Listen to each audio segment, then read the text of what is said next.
On this three-part special of Thurston County Connection, I'll explore civility from a lot of perspectives. For this third part, I will be speaking with a panel of community leaders who work on everything from eliminating racism, empowering women, to creating economic opportunities and promoting political engagement.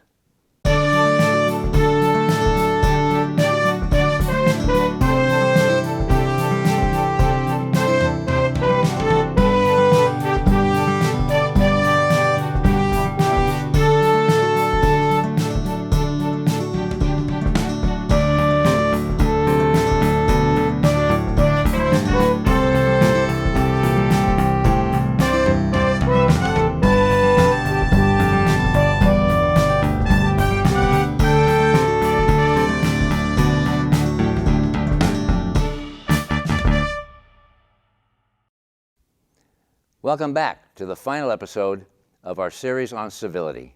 Over the past 2 weeks, we've explored civility from the perspectives of middle school and college students. Civility has a lot of meaning for people, and to make sense of it, I've asked 3 community leaders to share their thoughts on civility and the role it plays in the day-to-day work they do. With me today is a great panel of leaders with their own perspectives and opinions on civility. I've got Jill Severn, and Hillary Dentamore, and Michael Cade. And I'd like to turn to you now and ask you, tell us just a little bit about yourself and what you do. Thank you for the opportunity. Again, Michael Cade. I'm the Executive Director of the Thurston Economic Development Council. We exist to promote and increase economic employment opportunities in Thurston County and sustain the quality of life we have here in Thurston County. Beautiful, beautiful. Hillary? Yeah, thank you so much for the opportunity. My name is Hillary Dentamore, and I'm the CEO at the YWCA of Olympia, and our mission is to eliminate racism and empower women. I love it. And Jill? I'm Jill Severn. I am a community activist, I suppose you would say.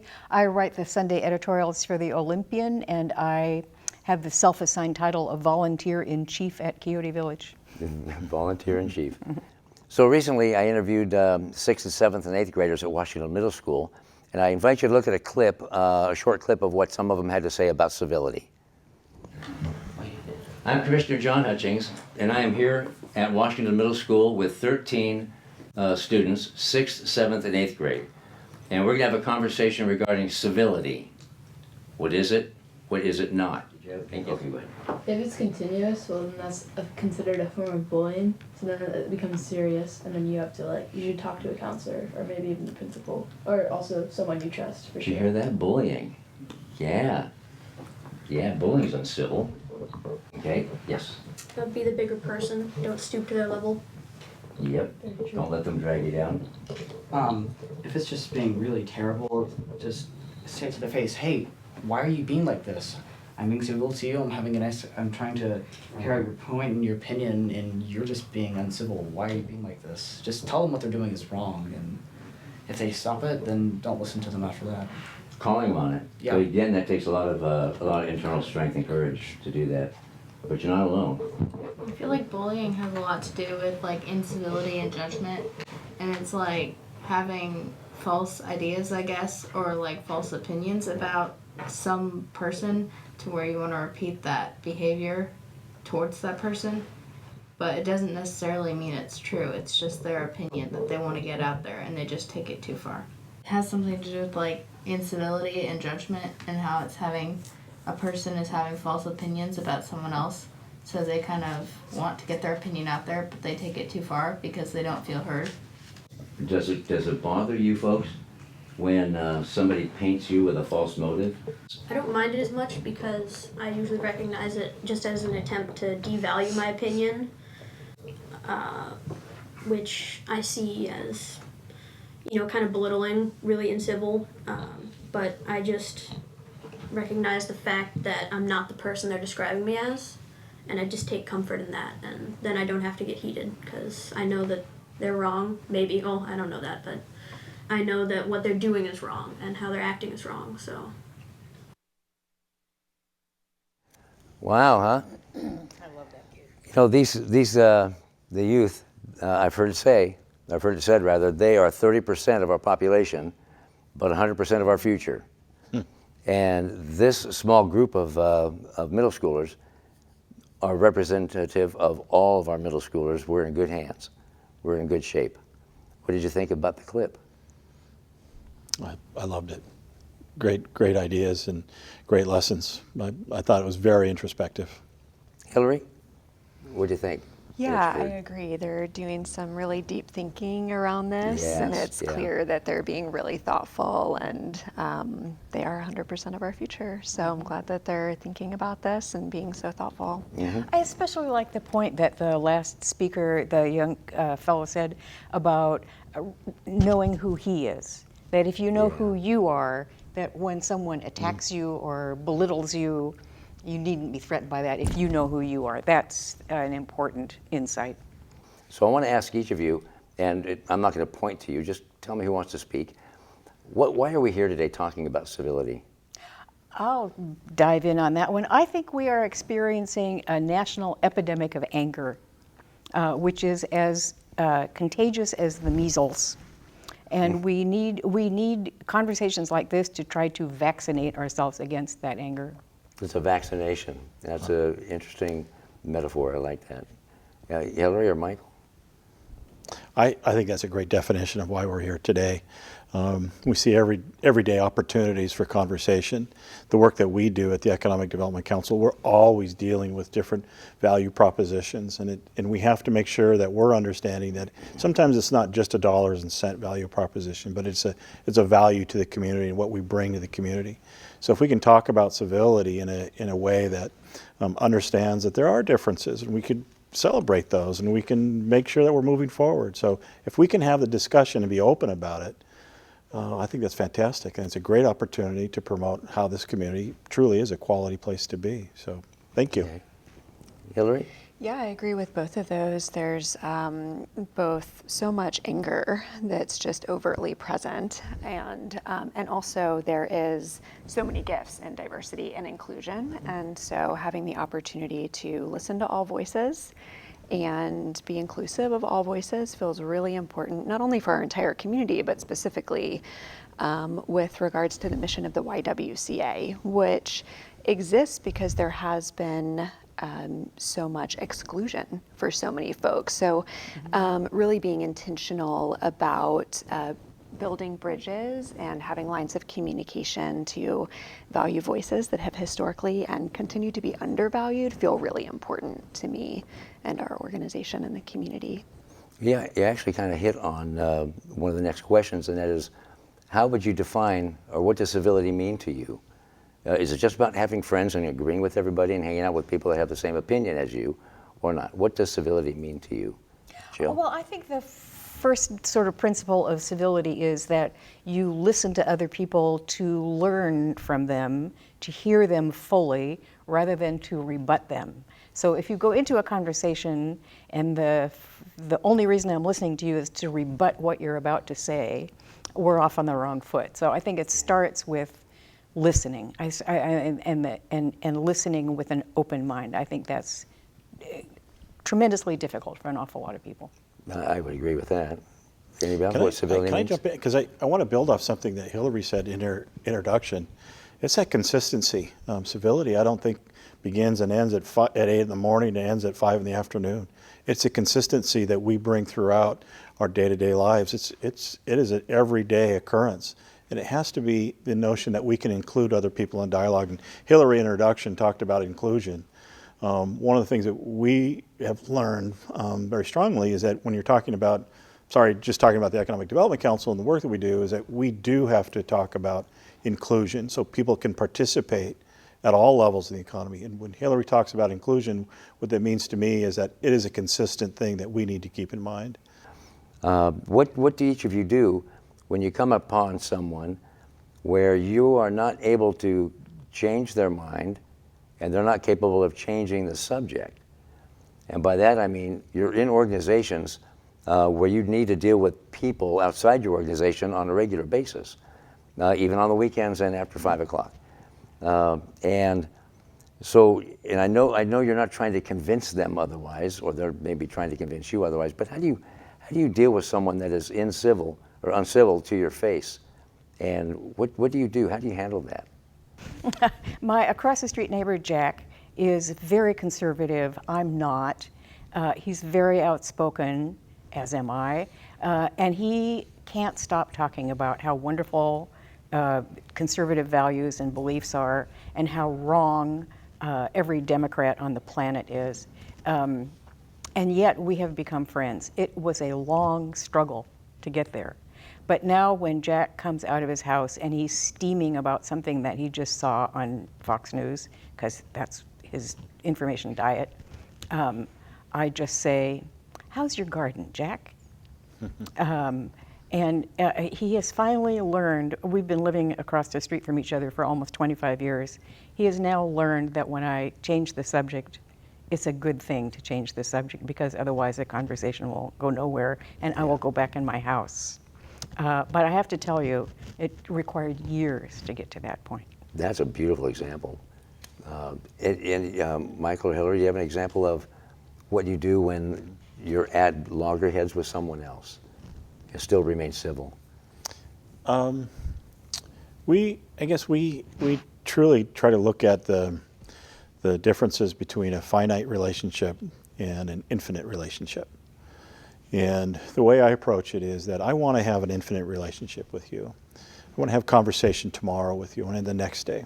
So that's an infinite relationship. It's extending. It's going beyond the issue before us.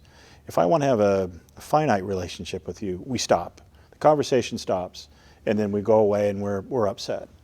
That doesn't keep my mind on a long-term strategy or a long-term conversational relationship. So the tactics that I employ is that I look for those infinite opportunities, those opportunities that create those infinite conversations, because I don't know when I'm going to talk to Hillary next.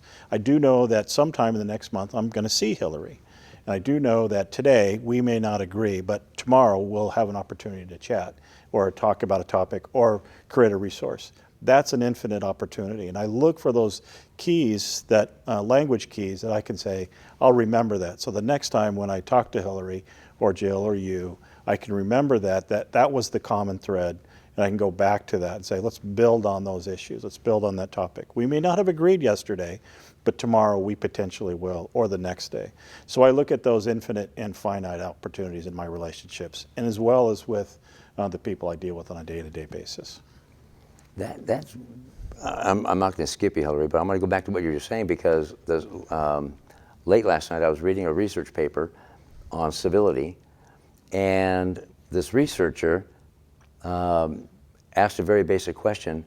When someone asks you, you're at the dinner table, and they ask you to pass the salt, what do you do? What do you do? Pass the damn salt. Pass it. What else? What else might you do? Pass the pepper. Why would you pass the pepper? Yeah. Why would you do that? Well, it's a combination. They may enjoy that opportunity as well.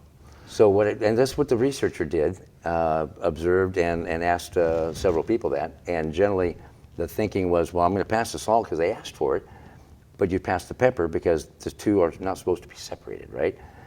With the thinking that you may want the pepper eventually, so I'm going to give it to you anyway. It's more of an infinite rather than finite. Or if you might not want the pepper, they're going to go together because maybe the person next to you might want salt and or pepper. Yeah. And it's the ideology that we have that we're being inclusive and thinking further beyond just, here's your salt, now the relationship's done.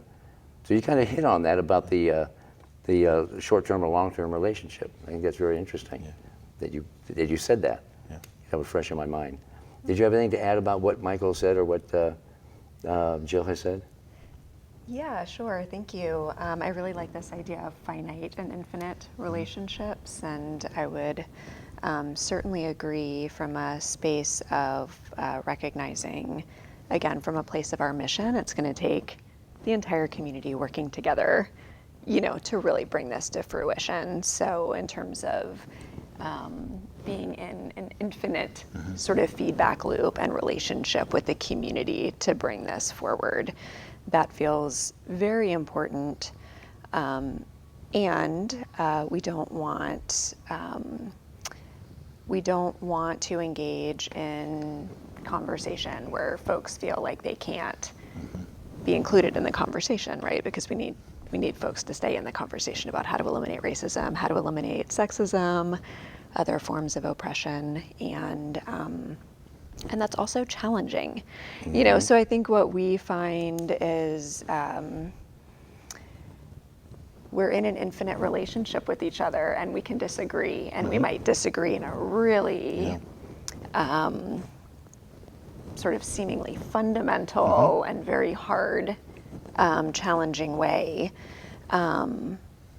And for us, it's this interesting friction around that's a necessary part of the process in order to make the changes that we need. Because I'll bring it back to the salt pepper example, which is if we've been trained, according to this research paper, to automatically pass the pepper and the salt, we automatically perpetuate dominant culture norms. It's, you know, it's just an automatic. So we automatically sort of revert to institutional patterns, for example, or interpersonal patterns that are harmful for many people, right? And so by shifting those automatic patterns, we can begin to shift culture, essentially, which is one of the things that we're trying to work on at the YWCA as an institution, and sort of have that ripple out. And in the short term, that might feel like a fracturing to a relationship.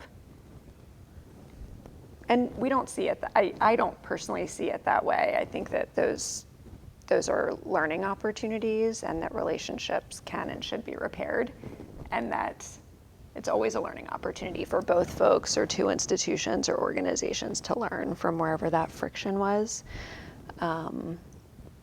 But it's all part of this infinite relationship of trying to sort of do right by the community, I guess I would say.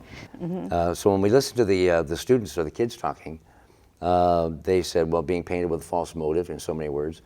One of the byproducts of incivility is bullying, or incivility is bullying, and they just describe those types of things. Let me ask you this then, because we talked about what it is. What is an obstacle to being civil? Well, I think Hillary's talked about the biggest ones, which are stereotypes and prejudices that we were raised believing about people who are gender nonconforming or of a different race, or people who are homeless. Or certainly, they make a lot of people angry just by their existence. I think those are the most important causes of incivility, are the issues that you work on. And stereotyping, whether right. it be homeless, mentally ill, Right. substance abuse folks, color, men, women, age, whatever it is, the stereotype. Anybody else? Yeah, that feels really true, of course, spoken to that. I also think there's something to our culture around overwhelm and urgency. Folks are sort of doing too many things, trying to get from one place to the next really quickly. Michael? Actually, you said something. We've had I had an opportunity to meet a number of people from really around the globe and how they do business, and it's interesting in our.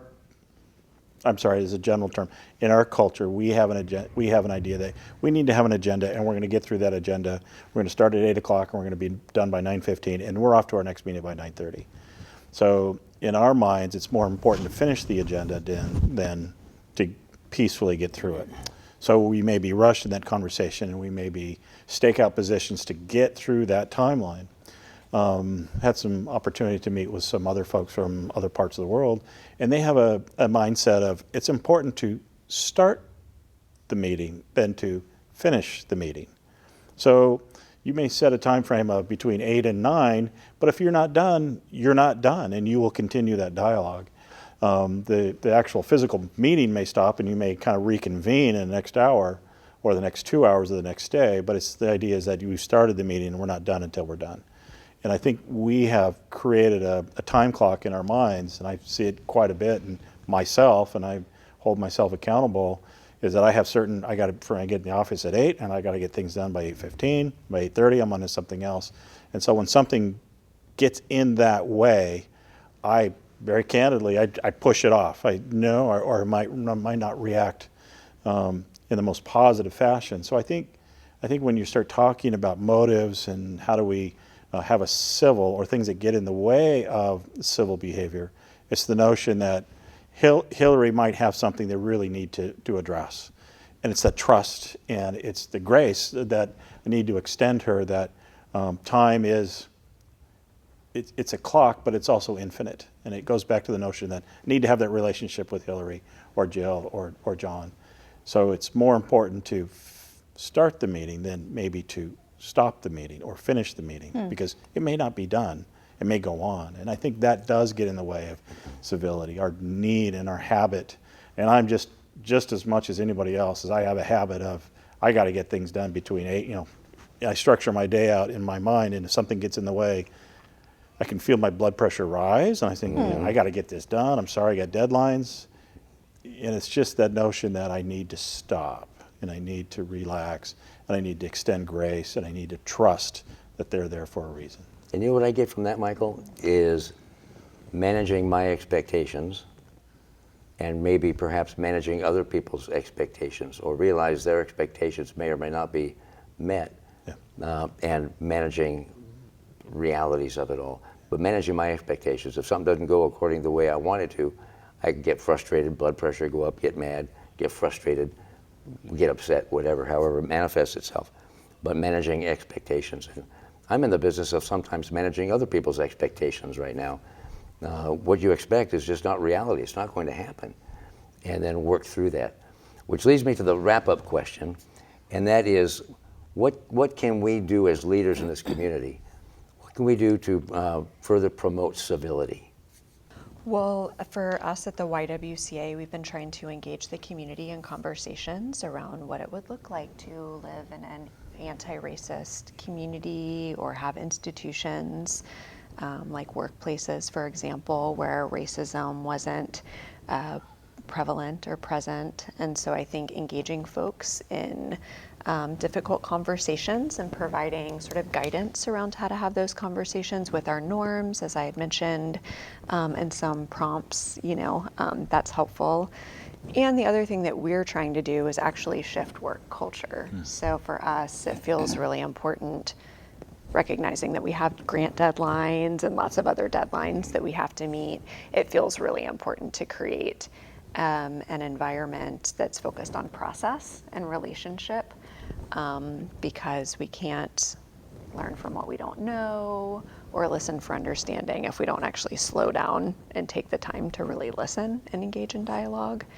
And so we are also working with other community organizations as well that are interested in exploring their culture and shifting in those ways. And so we're providing sort of guidance for our friends in the nonprofit community who are also interested in doing that. All right. Michael, Jill?